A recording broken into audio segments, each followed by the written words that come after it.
Hi guys, welcome to the Nintendo Labo UK YouTube channel. Today we're going to be giving you a basic rundown of how to use the greatest secret hidden inside Nintendo Labo. And that's the Toy-Con garage. Ooh, is that where I can park my RC cars? Well, not exactly, Frankie. Think of this as more as your very own personal laboratory. This is where you'll come to once you've mastered the ins and outs of your Toy-Con kit, so you can put your newfound expertise into inventing new Toy-Con and find fresh new ways into using your Nintendo Labo creations. That sounds awesome, Nimmz, but what kind of things can we make? Well, hopefully we're about to find out right now and you'll all get very inspired. First of all, we're going to actually have to find the Toy-Con garage. It's hidden away on the Discover screen and pops up once you've completed all the initial tutorials. Simply tap on the manhole cover and meet your new assistants. Learn a lot, plays all the time, and Professor Jerry Riggs. Are you okay there? Oh, Nimmz, these puns. Oof. Moving on, and here it is, your very own Toy-Con garage, Frankie. Nice, but it looks a bit empty, Nimmz. See, it may look a bit empty at the moment, Frankie, but think of it as your very own blank canvas. Soon you'll be creating your very own masterpieces, putting in boxes of inputs and outputs, and your imagination is pretty much your limit. So, to start off with, you simply touch on the input menu to put in your input. I know this one. Those boxes are called nodes. And each node has plenty of settings so you can customize them to do exactly what you want. That's correct, Frankie. These set the actions you need to do to cause something to happen. And that input can be as simple as touching the Nintendo Switch screen or pressing a button on your Joy-Con or even tinkering with the mechanisms on your Joy-Con. Of course, Frankie, for every input, you need to be connected to an output.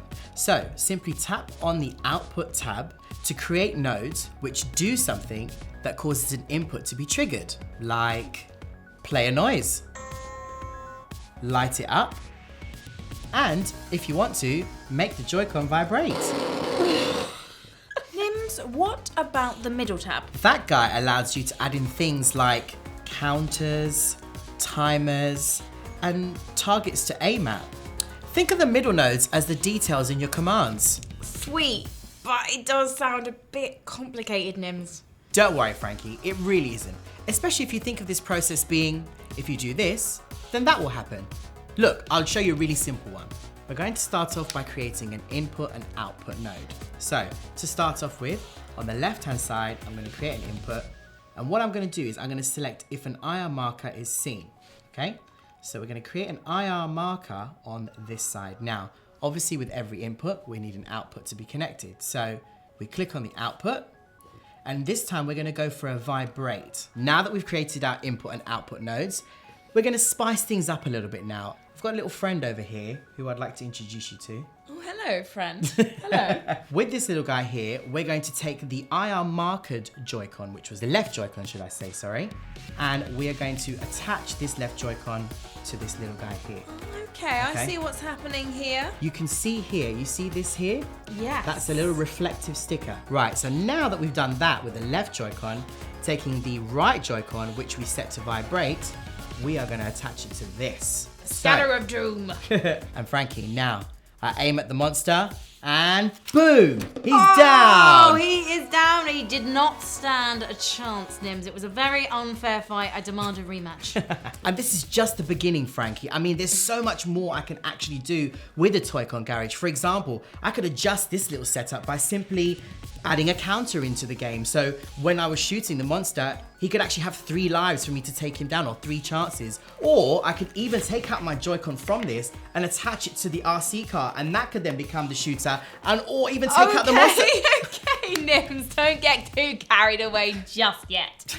All right. But in the future, we are definitely going to be showcasing a lot more of this in future videos, so do stay tuned. As Nimmz said, we'll have loads more videos looking into these features in more depth. But for now, here's a few pro tips to get you started. First up, guys, at the top of your screen, you can hit the play button and actually check out where all your nodes have been locked in. So you can just test out exactly how things are working and if things are working for you the way you want them to. Oh, and I have another Frankie's node fact. You can actually make the borders of your notes smaller or larger. And this is going to make things a lot easier for you when you're trying to hit those notes or create words and lights. And of course, Frankie and everybody watching, experiment. There is tons of things you can do with the Toy-Con Garage.